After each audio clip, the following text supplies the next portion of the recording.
Hi Action family, welcome back. Let's start our new chapter. गलती कहना गलत होगा। वांगजी ने गुनाह किया था। इनोसेंट था विंग, कोई गलती नहीं थी उसकी। फिर भी सजा उसे उन गलतियों की भी मिली जो गलतियां उसे पता भी नहीं थी, और उसने सब कुछ चुपचाप सहा। अकेला लैन क्लैन नहीं था उस पे उंगली उठाने वाला। पूरा कल्टीवेशन वर्ल्ड तब विंग के अगेंस्ट खड़ा था। तब विंग पर तरस खाने वाला एक भी इंसान नहीं था। इन सब ने मिलकर विंग को मरने के लिए छोड़ दिया था। और आज भी इन लोगों ने जो कुछ भी विंग के साथ किया था उसका गिल्ट नहीं है इन लोगों को, बस डर है। डर इस बात का कि 6 साल पहले एक ओमेगा को इन्होंने यूजलेस कैरेक्टरलेस समझ के फेंक दिया था, और आज वही ओमेगा इन सब का प्रोटेक्टर बन के सामने आया है। इन्हें डर है विंग की पावर्स का। ये जिन लोग जानते हैं ना कि इन्होंने विंग के साथ बहुत कुछ गलत किया है, तो अगर अब विंग इन लोगों के साथ गलत करने में आ गया तो इन सब को छुपने के लिए पूरा कल्टीवेशन वर्ल्ड भी कम पड़ जाएगा। इसीलिए आज ये लोग विंग के लिए झुक रहे हैं या उसके लिए सिंपैथी रख रहे हैं, वरना ये सारे क्रूअल है। ये कल्टीवेटर तो क्या नॉर्मल ह्यूमन कहलाने के तक लायक नहीं है, और ये बात विंग बहुत अच्छी तरीके से जानता है। इसीलिए तो जब से वो आया है उसने किसी को एक नजर देखा भी नहीं है। विंग सिर्फ मेंग्याओ के लिए थोड़ा सॉफ्ट है, क्योंकि मेंग्याओ हर पल उसे समझता था। मेंग्याओ ने कोशिश की थी विंग की साइड रखने की, पर तब मेंग्याओ भी वीक था। इतना स्ट्रॉन्ग और पावरफुल नहीं था वो कि विंग को प्रोटेक्ट कर पाए। यही रीजन है कि विंग मेंग्याओ के अलावा किसी को भी ना रिस्पेक्ट दे रहा है, और इवन किसी से सीधे मुंह बात तक नहीं कर रहा। रही बात वांगजी की, आज वो बहुत ज्यादा गिल्टी था, बहुत ज्यादा अपसेट था। 6 साल से वो सिर्फ इस गिल्ट में जी रहा था कि उसने विंग के साथ गलत किया, पर आज उसे एक और गिल्ट बेचैन कर चुका था। उसे पता चला था कि वो अपने ही बच्चे का मर्डरर है। बहुत गुस्सा आ रहा था उसे खुद पे, नफरत सी होने लगी थी उसे खुद से। इवन लैन फैमिली को भी आज वांगजी पे गुस्सा आ रहा था। हाँ, उन्होंने भी विंग के साथ कुछ सही नहीं किया था, पर इन सब की स्टार्टिंग ही वांगजी ने की थी। पर क्या सच में इसमें सिर्फ वांगजी की गलती थी? नहीं, स्टार्टिंग एक्चुअली देखा जाए तो लैन फैमिली और जियांग फैमिली ने की थी। अगर विंग और वांगजी दोनों भी वेडिंग के लिए रेडी नहीं थे तो दोनों को फोर्स करने की जरूरत ही नहीं थी। चलो, विंग की तो फैमिली खुद की नहीं थी, वो कितनी भी की जाए तो विंग उनका अडॉप्टेड सन था, पर वांगजी की तो फैमिली खुद की थी ना। वांगजी सेकंड प्रिंस था गुसु का। अगर वो नहीं करना चाहता था वेडिंग तो ना करते। एटलीस्ट एक ओमेगा की मासूमियत, उसकी रिस्पेक्ट, डिग्निटी हर्ट नहीं होती, वो इतना टॉर्चर नहीं होता। एटलीस्ट इन सब चीजों में एक मासूम बच्चे की जान नहीं जाती जिसने अब तक ठीक से सांस तक नहीं ली थी। पर अब ये सोचने का फायदा भी क्या था?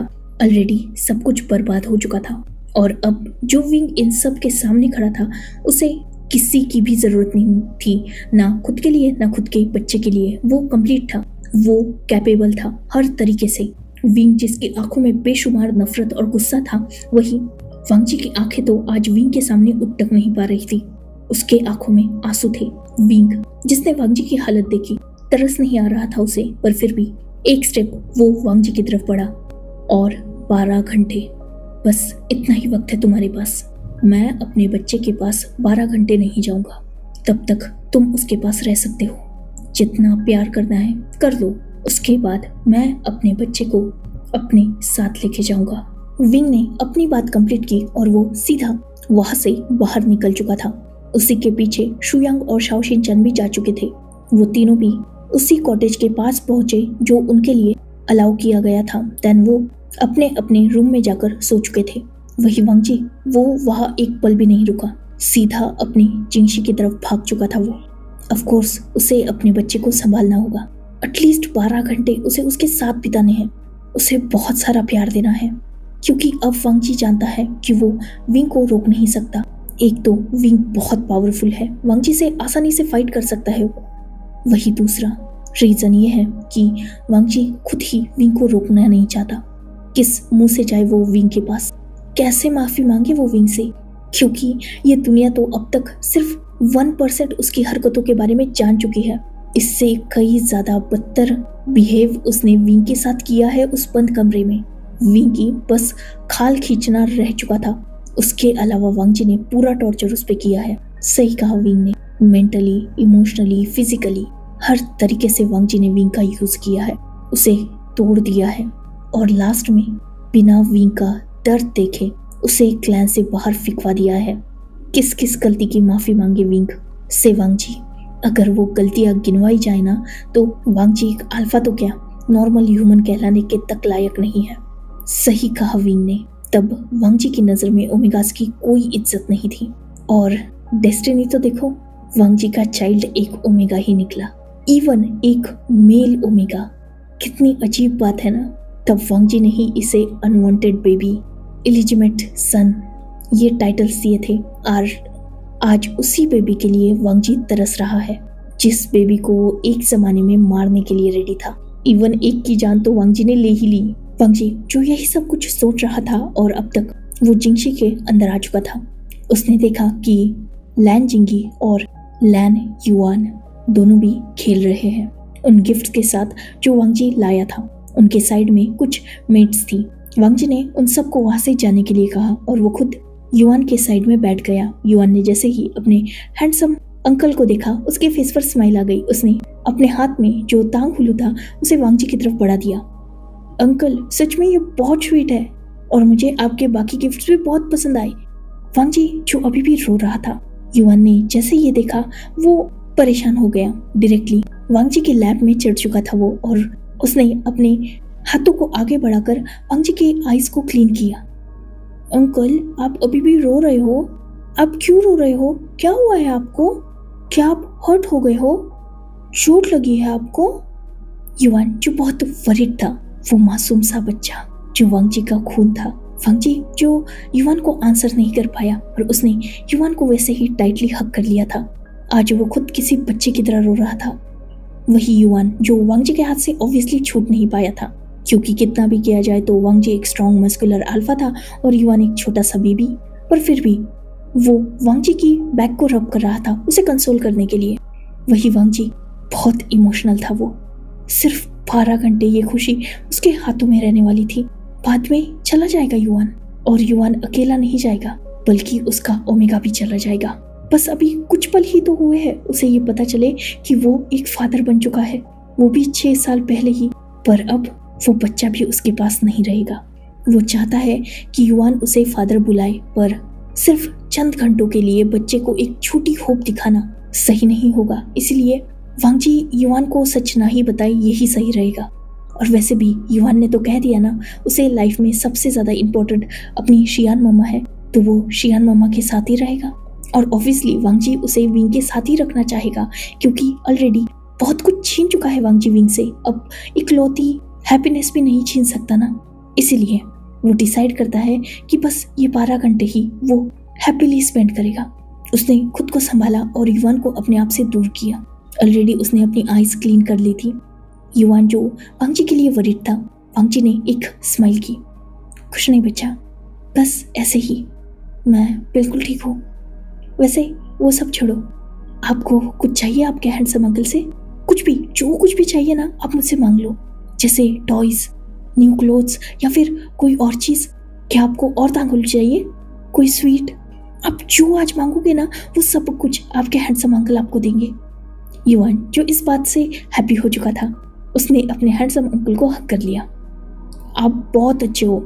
इस बात पर वांगजी युआन को सहलाने लगा। वही अब तक पूरी लैन फैमिली वहां आ चुकी थी। जिंगी ने जब देखा कि उसके अंकल युआन को इतना सब कुछ दे रहे हैं और उसकी तरफ ध्यान भी नहीं दे रहे, वो उठ चुका था।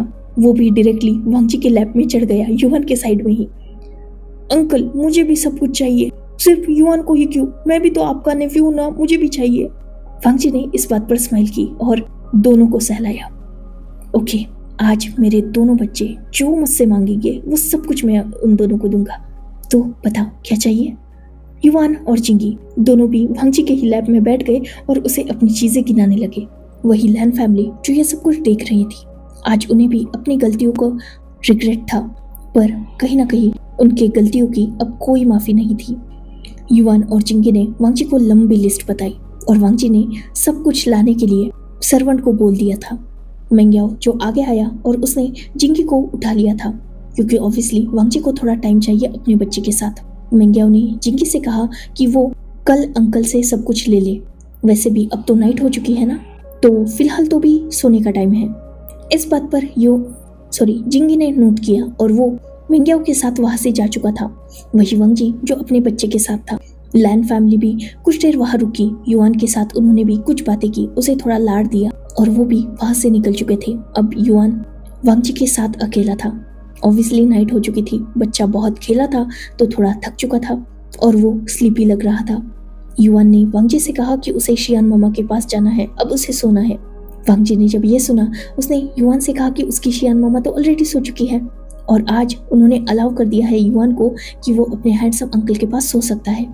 ये सुनकर युआन, जिसने थोड़ा वियर्ड मुंह बनाया क्योंकि आज तक वो शियान मामा के अलावा किसी और के पास सोया नहीं था, पर ठीक है, वांगजी के समझाने पर वो मान गया और वांगजी ने अपने बच्चे को फ्रेश करवाया और उसे अपने ही एक हानफू में रैप कर दिया। ऑब्वियसली वो हानफू बहुत बड़ा था और युआन छोटा सा बेबी, पर फिर भी वांगजी ने उसे पूरी तरीके से उस हानफू में कवर कर दिया था और उसे अपनी पास ही सुला लिया। वो बच्चा था तो वांगजी का ही ना, उसकी वार्मथ में पीसफुली सो गया था। वही वांगजी रात भर नहीं सो पाया। वो रात भर अपने बच्चे को देख रहा था। देखा जाए तो वक्त अपनी रफ्तार से चलता है ना, पर इंसान के लिए हर वक्त सरीका नहीं होता। जब इंसान वक्त काटना चाहता है तब वक्त जल्दी से कटता नहीं, और जब इंसान उन पलों को, उस वक्त को रोकना चाहता है तो वक्त रुकता नहीं। कितनी आसानी से रात सुबह में बदल गई। रात भर वांगजी सोया नहीं और उठने का वक्त भी हो गया। वांगजी जिसके डोर पर नॉक हो रहा था, वांगजी उठा और उसने डोर ओपन किया। सामने सर्वेंट था। कितनी आसानी से 10 घंटे बीत भी गए और बस अब 2 घंटे बचे थे। वो सर्वेंट रो वांगजी और युआन दोनों को ब्रेकफास्ट पे बुलाने के लिए आया था। वांगजी ने नोट किया, वो तुरंत अपनी मॉर्निंग रूटीन कंप्लीट करने में लग गया। उसने सिर्फ बात लिया था, वो बाहर आया, चेंज किया, देन उसने युआन को उठाया। युआन जो कुछ देर बाद जाग गया। वांगजी ने ऑलरेडी एक सर्वेंट को भेज दिया था ताकि वो युआन के कपड़े विंग से लेके आए। वांगजी ने अपने बच्चे को अपने हाथ से क्लीन किया, उसे अच्छी तरीके से प्रिपेयर किया। युआन जो बहुत ज़्यादा खूबसूरत लग रहा था, बहुत मासूम लग रहा था। वांगजी जो जैसे ये मोमेंट्स रोक के रखना चाहता था, अपने बच्चे को ऐसे ही अपने रूम में, अपने बाहों में रखना चाहता था। एक फादर का प्यार देना चाहता था वो, पर कुछ भी पॉसिबल नहीं था। वांगजी अपनी बाहों में अपने बच्चे को लेकर बाहर आया। वो ब्रेकफास्ट करने के लिए मौजूद हो चुका था। जैसे ही युआन ने अपनी शियान मामा को वहां देखा, वो भागते हुए अपने शियान मामा की तरफ गया। वांगजी की बाहों से उसने लगभग जंप किया था। विंग ने जैसे ही अपने बच्चे को देखा, उसने स्माइल के साथ युआन को अपनी बाहों में कैरी कर लिया। युआन जिसने विंग से कहा, शियान मम्मा, कल आप मेरे बिना ही सो गए। युआन को लगा कि आप मुझे लेने आओगे, मैं आपका इंतजार कर रहा था। विंग जिसने युआन को सहलाया, क्यों बच्चा, शियान मम्मा की सिवा नींद नहीं आई? नहीं शियान मम्मा, ऐसी बात नहीं है। इवन आप जानते हो, हैंडसम अंकल ने मुझे अपने पास सुला लिया था और मैं सो भी गया। हैंडसम अंकल ने मेरी बहुत केयर की और उन्होंने मुझसे प्रॉमिस किया है कि वो मुझे बहुत सारे गिफ्ट देंगे, साथ ही तांगुलू भी, वो भी बहुत सारे। हैंडसम अंकल बहुत अच्छे हैं मम्मा। इस बात पर विंग ने जस्ट स्माइल की। ओके बच्चा, वैसे आपने कहा था कि आप सेलिब्रेशन कंप्लीट होते ही मेरे साथ चलोगे, पर फिर भी मैं और यहाँ रुका और आपको आपके पसंदीदा अंकल के साथ टाइम स्पेंड करने दिया। अब मेरा बच्चा खुश भी नजर आ रहा है, तो मेरे ख्याल से अब हमें निकलना चाहिए। जैसे ही युआन ने ये सुना, उसका कहीं ना कहीं फेस थोड़ा उतर चुका था। उसने एक नज़र वांगजी की तरफ देखा, जो युआन की तरफ ही देख रहा था। कहीं ना कहीं आंसू अभी भी वांगजी के आंखों में थे। देन उसने विंग की तरफ देखा। शियान मामा, क्या हम हैंडसम अंकल को भी अपने साथ लेके जाए? वो बहुत अच्छे, युआन को बहुत पसंद आए। वो युआन की बहुत केयर करते हैं, सो वो अगर हमारे साथ चलेंगे तो ठीक होगा ना? ये सुनते ही विंग जिसने एक डीप ब्रीथ ली और एक नज़र वांगजी की तरफ देखा। वही वांगजी ने जैसे ही युआन की बात सुनी थी, वो सीधा आगे आ चुका था। उसने विंग की तरफ देखा। विंग प्लीज हाँ बोल दो। ठीक है, तुम्हें यहाँ नहीं रखना, कोई बात नहीं, मैं तुम्हें फोर्स नहीं कर रहा, पर प्लीज क्या मैं तुम्हारे साथ आ सकता हूँ? मुझे मेरे बच्चे के साथ रहना है।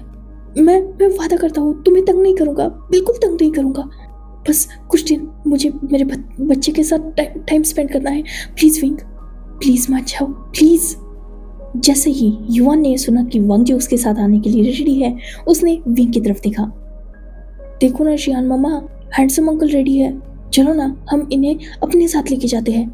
ये सुनते ही विंग ने युवान की तरफ देखा, वांगजी से नजरें हटाकर। बच्चा, अपने हैंडसम अंकल की तरफ देखो, वो गुसु के सेकंड प्रिंस है। वो हमारे साथ कहाँ उन फॉरेस्ट में रह पाएंगे? आपने उनका रूम देखा ना? उन्हें आदत नहीं है बच्चा हमारे तरह रहने की। वो हमारे साथ सरवाइव नहीं कर पाएंगे।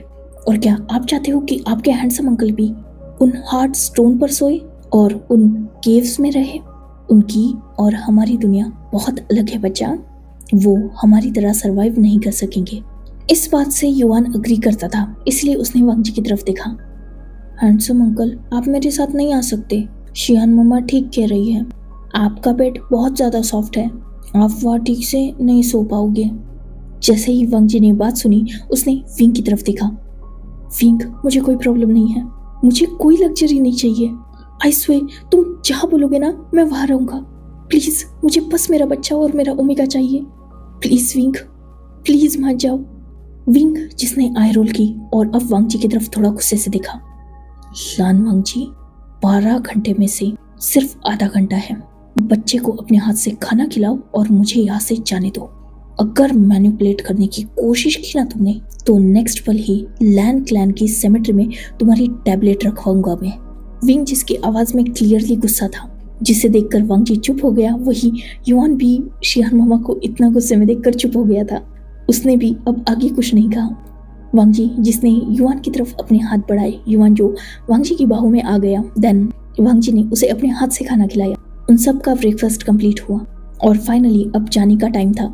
विंग ने ऑलरेडी सारी पैकिंग कर ली थी, पर वांगजी ने उसे रोक दिया, ये बोल के कि उसने युवान के लिए कुछ चीजें मंगवाई है जो युवान ने रात को उससे मांगी थी, तो वो कुछ देर रुक जाए, बस कुछ ही चीजें अरेंज करना बाकी है। इस बात पर विंग ने नोट किया। युवान, जो वही खेल रहा था, उसे वांगजी ने जिंगी के साथ भेज दिया बाहर, क्योंकि उसे विंग से कुछ बात करनी थी। युवान जो जिंगी के साथ बाहर गया, तब वांगजी फिर से विंग के सामने आया। विंग, प्लीज एक बार मान लो, आई स्वे मैं तुम्हें तंग नहीं करूंगा, मैं कुछ भी नहीं चाहूंगा तुमसे, बस मेरे बेटे के साथ मुझे रहने दो। विंग, जो ये बात सुन के इरिटेट हो चुका था, उसने वांगजी को वार्न किया। लान वांगजी, एग्जैक्टली क्या चाहते हो? मेरे हाथों मरना? अगर हाँ तो मुझे क्लियरली बता दो। मुझे इरिटेट करना बंद करो। जो मैंने नहीं कहा उसका मतलब नहीं होता है। तुम मेरे बच्चे के साथ रहना चाहते हो ताकि उसे भी मुझसे छीन सको, तो मैं ऐसा नहीं होने दूंगा। वांगजी, जिसने तुरंत विंग को रिप्लाई किया। विंग, मेरा ऐसा कोई मोटिव नहीं है, मैं बच्चे को तुमसे नहीं छीनना चाहता, मैं तो बस तुम दोनों के साथ रहना चाहता हूँ। कुछ याद आया वांगजी? कुछ ऐसे ही मैं भी बेग कर रहा था तुम्हारे सामने। प्लीज वांगजी, एटलीस्ट मुझे अपने पास रख लो। मैं तुमसे कुछ नहीं चाहूंगा, बस मुझे अपने साथ रहने दो। मैं तुम्हारी आंखों के सामने तक नहीं आऊंगा, तुम्हारा लाइफ टाइम सर्वेंट बन के रहूंगा। याद आई बातें? सच में मैंने सुना था कहीं कि वक्त बदलता है। आज अपनी आंखों से देख भी लिया। एक वक्त वो था जब मैं तुम्हारे सामने ऐसे ही बेग कर रहा था, और एक वक्त आज है जब तुम मेरे सामने बेग कर रहे हो।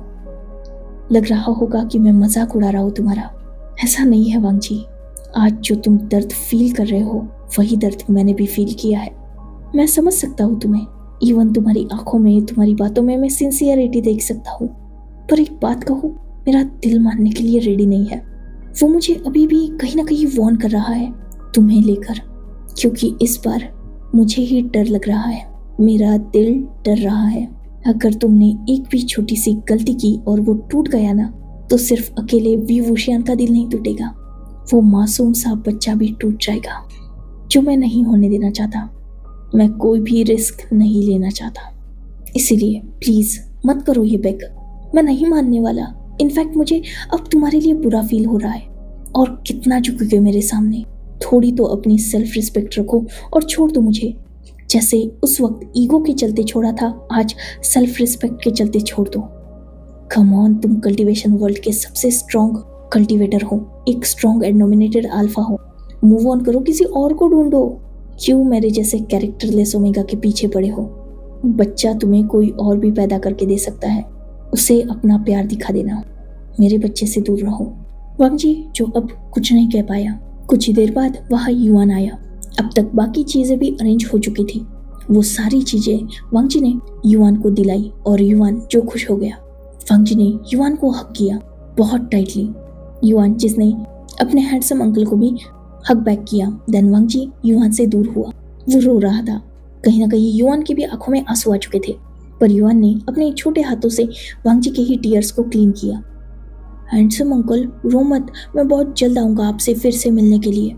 वांग जी ने इस बात पर नोट किया, पर वो जानता था कि बच्चा कुछ भी कह ले, विंग बहुत स्टबर्न है, वो कभी भी युआन को वापस नहीं लाएगा।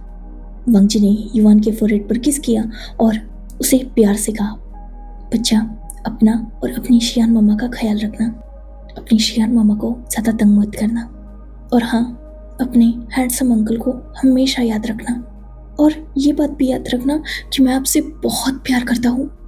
मुझे माफ़ कर देना बच्चा, और अगर फ्यूचर में आपको किसी भी चीज़ की ज़रूरत हो ना, तो बिना सोचे समझे अपने हैंडसम अंकल के पास आना। आई स्वे बच्चा, जिंदगी भर आपका इंतज़ार करूँगा। इस बात पर युआन ने स्माइल के साथ नोट किया, मैं भी आपको बहुत मिस करूँगा और आप भी मुझसे मिलने आना। इस बात पर वांग जी ने नोट किया। देन युआन बाकी लैन फैमिली से मिलने लगा। वही वांग जी जो विंग के सामने आ चुका था, बिना सोचे समझे वो विंग के पास बढ़ा और उसने विंग को टाइटली हक कर लिया। विंग जिसने कुछ भी मूव नहीं किया। कुछ देर बाद वो विंग से दूर हुआ और उसने विंग के भी फोरहेड पर किस किया। देन उसने विंग की आंखों में देखा। माफ करने के लिए नहीं कहूँगा, पर प्लीज अगर कभी भी लगे ना तुम्हें कि तुम्हें मेरी जरूरत है, मैं जानता हूँ ऐसा होगा तो नहीं, पर एक पल के लिए भी लगे ना, प्लीज विदाउट हेजिटेशन मेरे पास आना या मुझे बुला लेना। विंग लाइफ टाइम तुम्हारा और हमारे बच्चे का मैं इंतजार करूंगा। बहुत गलतियां की है मैंने, पनिशमेंट भी मैं डिजर्व करता हूँ, एंड बिलीव मी इससे बड़ी पनिशमेंट और कोई नहीं होगी मेरे लिए, ये जानते हुए कि मेरा ओमेगा मेरा बच्चा है और उनसे अब मुझे दूर रहना है। इससे ज़्यादा बुरा मेरे लिए क्या ही हो सकता है। पर खैर मैं ये सब कुछ डिजर्व करता हूँ, पर फिर भी रिक्वेस्ट करता हूँ तुमसे, अगर लाइफ में कभी भी मुझे माफ़ कर पाओ ना, तो प्लीज़ मेरे पास आना। और हाँ, बोलने की ज़रूरत तो नहीं है, पर फिर भी मेरे बच्चे का बहुत ख्याल रखना।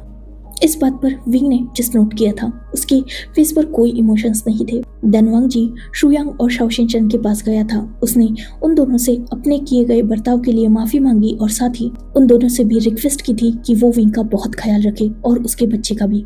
उन दोनों ने भी नोट किया। उन्हें आज वांग जी को देखकर बुरा लग रहा था, पर जो विंग ने सफर किया था शायद उसके आगे वांग जी की माफी किसी काम की नहीं थी। खैर बाकी लैन फैमिली ने भी विंग से माफी मांगी और उससे रिक्वेस्ट की कि वो फ्यूचर में कभी भी लैन फैमिली और गुस्से में वापस आ सकता है। हमेशा गुस्सू लैन फैमिली दोनों भी उसका इंतजार करेंगे। इस बात पर विंग ने नोट कर दिया। देन उन्होंने शुयांग शाओशिनचन से भी माफी मांगी अपने बर्ताव के लिए और उनसे भी टेक केयर करने का कहा। उन दोनों ने भी नोट किया और फाइनली विंग मिंग्याओ से मिला। विंग ने आगे होकर मिंग्याओ को हक किया और मिंग्याओ ने भी विंग से कहा कि वो उसका ख्याल रखे। फाइनली विंग मिंग्याओ से भी दूर हुआ और उसने जिंगी को होल्ड किया। जिंगी को ऑलरेडी उसने एक ब्रेसलेट दिया था। विंग ने जिंगी को प्यार से रफल किया और उससे कहा, बच्चा लाइफ में अगर कोई भी प्रॉब्लम हुई तो बस इस ब्रेसलेट को टच करके अपने अंकल को बुलाना। आई प्रॉमिस यू, मैं तुम्हारे लिए वहाँ जरूर आऊँगा। इस बात पर जिंगी ने नोट किया। देन युआन जिंगी के सामने आया और उसने जिंगी को एक तालिस्मा दिया। उसने जिंगी से कहा कि ये उसने खुद बनाया है। जब जिंगी को युआन की बहुत ज़्यादा याद आएगी तब जिंगी इसके थ्रू युआन से कांटेक्ट कर पाएगा। इस बात पर जिंगी ने नोट किया और उस तालिस्मा को रिसीव कर लिया। देन फाइनली विंग वहाँ से जाने के लिए निकल चुका था। विंग, युआन, शुयांग, शाओशिनचन सब फिलहाल कैरी टाउन में आ चुके थे। बहुत वक्त हो चुका था, वो ट्रैवल कर रहे थे। बच्चा थोड़ा थक गया था तो उन्होंने वहाँ थोड़ी देर रुककर रेस्ट करने का डिसाइड किया। साथ ही युआन को मार्केट भी घूमना था और कुछ खाना पीना भी था। वैसे तो वांग जी ने उसे बहुत सारी चीज़ें पैक करके दी थी, बट ऑब्वियसली वो बच्चा है, वो सारी चीज़ें संभाल के रखेगा और फिलहाल रास्ते में जो मिल रहा है वो सब खाएगा। युआन जो विंग के साथ मार्केट में घूम रहा था और उसे चीज़ें कुछ टॉयज परचेस करा रहा था। साथ ही उसके हाथ में तांगहुलू थे जिन्हें वो मज़े से खा रहा था और चल रहा था। वक्त गुजर चुका था और इवनिंग हो चुकी थी। अब अगर वो आगे जाते तो उन्हें जंगलों में रहना पड़ता। इसीलिए विंग, शुयांग और शाओ शिनचैन ने डिसाइड किया कि वो आज रात के लिए इन में ही रह लेंगे और कल मॉर्निंग को फिर से आगे का रास्ता तय करेंगे। उन्होंने बिल्कुल वैसा ही किया। एक इन में वो जा चुके थे। उन्होंने 2 रूम्स लिए, देन अपना अपना सामान वहां रखा और वो दोनों भी, मतलब वो चारों भी फिर से मार्केट में आ चुके थे। वही उन लोगों ने डिनर किया, बाद में वो इनमें चले गए और नाइट होते ही सो चुके थे। नेक्स्ट डे विंग जब उठा, उसने अपने बच्चे को अपने पास सोते हुए देखा। जैसे ही विंग ने अपना हाथ बच्चे को सहलाने के लिए उसके फोरहेड पर रखा था, वो शॉक हो चुका था। वो तुरंत वहां से उठा और भागते हुए साइड वाले रूम में गया जहां शुयांग और शाओ शिनचैन ठहरे हुए थे। वो उनके डोर पर नॉक करने लगा। शुयांग और शाओ शिनचैन जो अभी तक सो रहे थे, वो इतने नॉकिंग साउंड से तुरंत उठ चुके थे। वो डोर के पास गए और डोर ओपन किया। सामने विंग, जिसके आंखों में लगभग आंसू थे, वो बहुत परेशान था। उसने शाओ शिनचैन का आगे बढ़ के हाथ पकड़ा और वो उसे अपने रूम की तरफ लेके जाने लगा। शुयांग जो उसके पीछे ही आ रहा था, शाओ शिनचैन को विंग खींचते हुए युआन के पास लेके गया और उसने युआन की तरफ पॉइंट किया।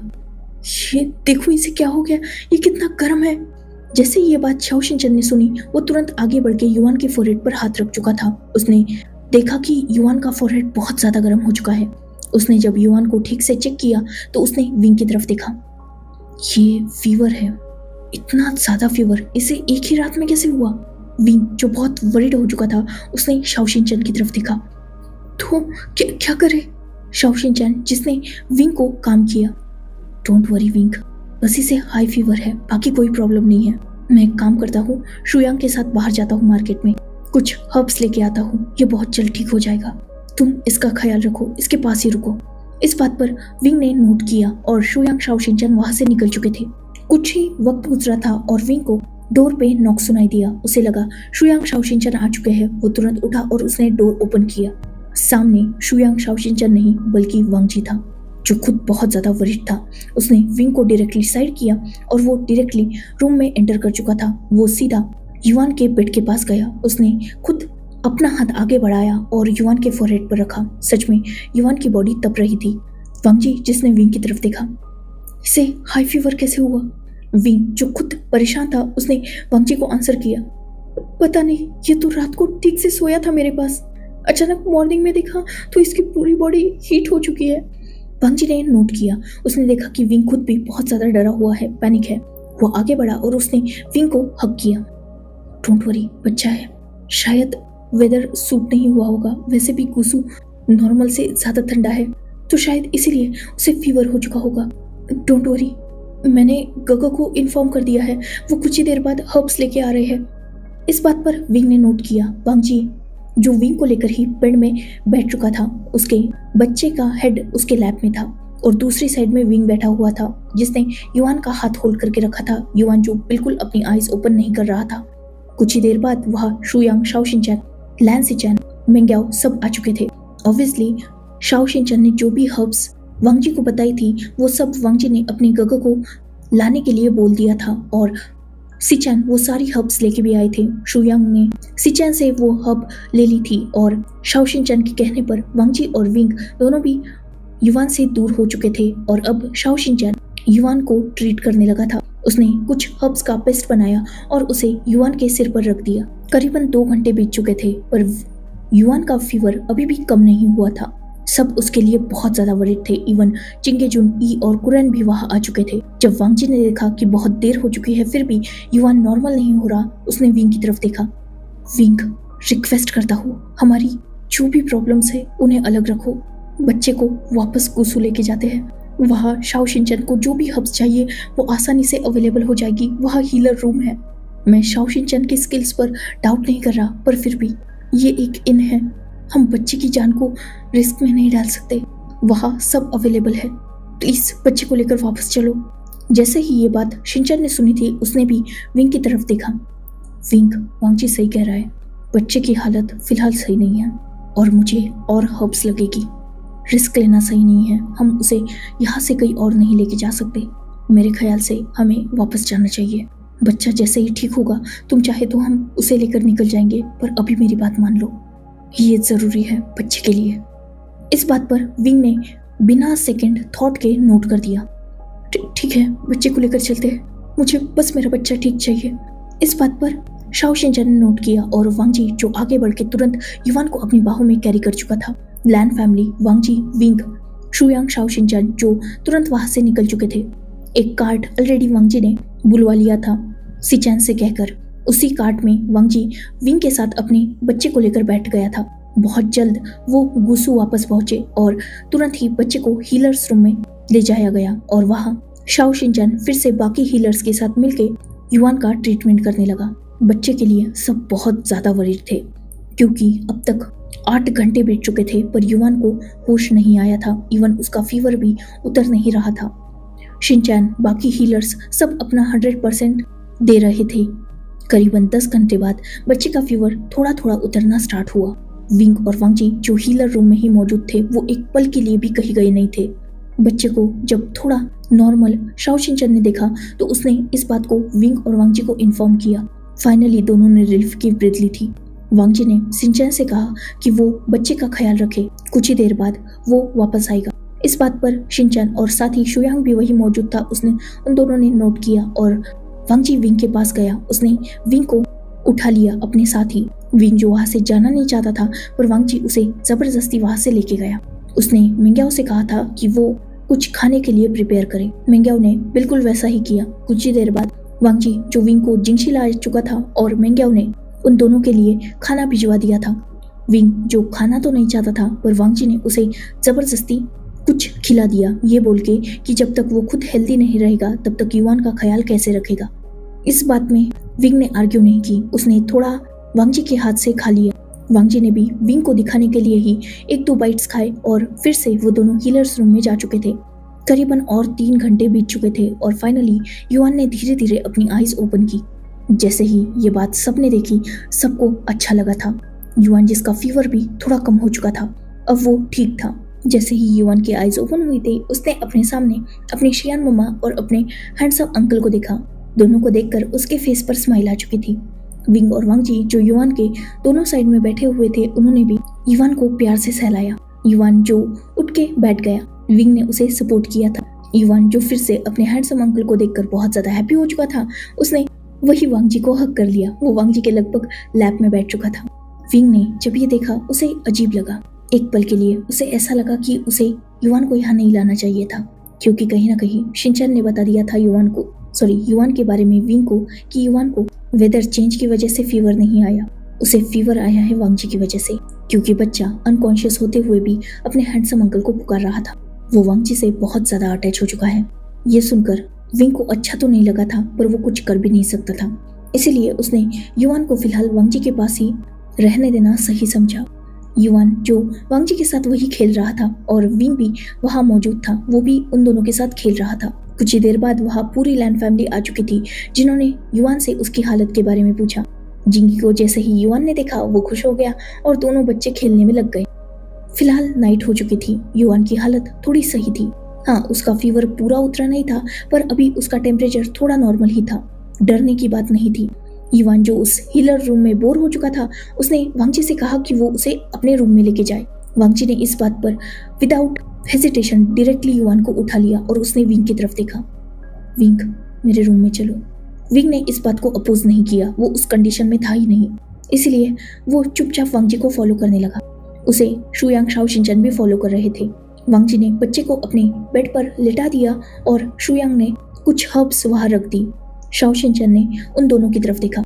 रात भर बच्चे के पास ही रुकना और टाइम टू टाइम ये हर्ब्स उसके फोरहेड पर लगाना जिससे उसका फीवर कंट्रोल में रहेगा।